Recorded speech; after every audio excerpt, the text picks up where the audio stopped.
لیکن اس کیس کے بعد جو گزشتہ روز ہوا، جس میں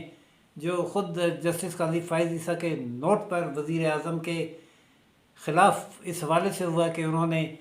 ایم این ایز اور ایم پی ایس کو الیکشن کمپین کے لیے فنڈز جاری کر دیے ہیں یا کرنے کا اعلان کیا ہے، اس کیس میں جسٹس قاضی فائز عیسیٰ کو فریق قرار دیتے ہوئے وہ کیس اس انداز میں نمٹایا گیا کہ جو جواب وزیر اعظم کی جانب سے آیا تھا اس کو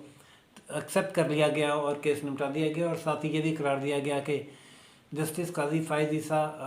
وزیر اعظم کے خلاف پارٹی بن گئے ہیں، لہذا اس کیس کو مزید پروسیڈ نہیں کیا جا سکتا۔ یہ بات اس لیے اس تناظر میں کہی گئی تھی کہ جسٹس قاضی فائز عیسیٰ نے وزیر اعظم کے خط کے بعد ایک واٹس ایپ پر موصول ہونے والا پیغام ڈاکومنٹ کی صورت میں، پرنٹ کی صورت میں عدالت میں پیش کیا، اور یہ کہا کہ یہ انہیں ایک پیغام موصول ہوا ہے جس میں یہ بتایا گیا کہ ہمیں 65 میں وزیر اعظم نے فنڈ جاری کیے جہاں ترقیاتی کام ہوئے بائی الیکشن سے پہلے، اس کی تحقیقات کی جائے، لیکن اس کی تحقیقات کے حوالے سے کوئی آرڈر جاری کرنے کے بجائے چیف جسٹس نے کہا کہ ہم فاضل جج وزیر اعظم کے خلاف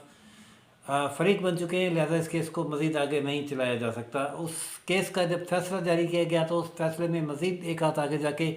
یہ بھی قرار دیا گیا کہ جسٹس قاضی فائز عیسیٰ ایسے کسی کیس کی سماعت نہیں کریں گے یا نہیں کرنی چاہیے انہیں جس میں وزیر اعظم فریق ہوں، لیکن یہ فیصلہ جسٹس قاضی فائز عیسیٰ کے اس رجسٹرار کو تحریر شدہ خط کے مطابق جسٹس قاضی فائز عیسیٰ کو بھجوایا ہی نہیں گیا کہ وہ اس پر اپنا کوئی اختلافی نوٹ جاری کرتے، اور جب یہ شکایت انہوں نے رجسٹرار کے تھرو عدالت سے کی اور یہ پوچھا کہ انہیں اس بارے میں تفصیلات فراہم کی جائیں کہ ان کے ساتھ ایسا کیوں ہوا، تو اس کے ریئیکشن میں جسٹس قاضی فائز عیسیٰ کو ہر قسم کے مقدمے کی سماعت سے روک دیا گیا ہے، چاہے اس میں وزیر اعظم صاحب شامل ہیں یا نہیں ہیں۔ اس طرح جو جسٹس قاضی فائز عیسیٰ کا نیکسٹ ویک کا شیڈول تھا یا جن کیسز میں وہ پچھلے مقدمات میں تاریخ دے چکے تھے اس ہفتے کی، اب وہ بھی اس کی بھی سماعت ان مقدمات کی بھی نہیں کر سکیں گے۔ ناظرین، ججز کی لڑائی کا یہ واقعہ پہلا نہیں ہے، اس سے پہلے بھی میں نے اپنے صحافتی دور میں دیکھا جسٹس سجاد علی شاہ کی عہد میں جب وہ وزیر اعظم نواز شریف کے خلاف انہوں نے ایک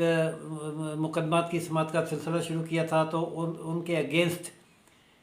جسٹس سعید الزماں صدیقی صاحب نے ایک اور بلاگ بنا لیا تھا، بلکہ جسٹس سجاد علی شاہ کو اس وقت یہ ہوا تھا کہ ایک گمنام شخص ملک اسد کی درخواست پر ان کے چیف جسٹس کے تقرر کا نوٹیفیکیشن ہی غیر قانونی اور غیر آئینی قرار دے دیا گیا تھا، اور انہیں چیف جسٹس کے عہدے سے ہی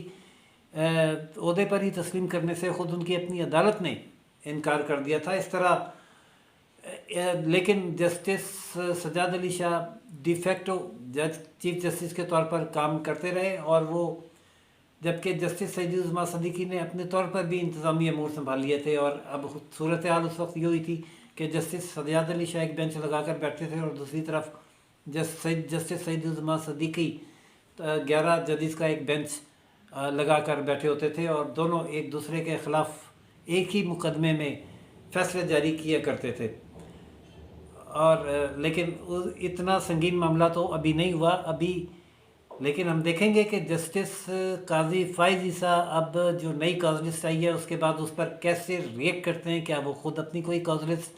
جاری کرتے ہیں، کیا کوئی وہ عدالت میں کسی میں آ کر بیٹھ کر کوئی حکم جاری کرتے ہیں، یا کچھ سمجھ سے بالاتر ہے۔ یہ ایک بالکل نئی صورتحال ہے، جو بھی سچویشن ہوگی منڈے کے روز ہم جا کر دیکھیں گے، اور اس میں جو بھی صورتحال ہوگی تازہ ترین اس سے اپنے ناظرین کو آگاہ کریں گے۔ بہرحال یہ ایک افسوسناک صورتحال ہے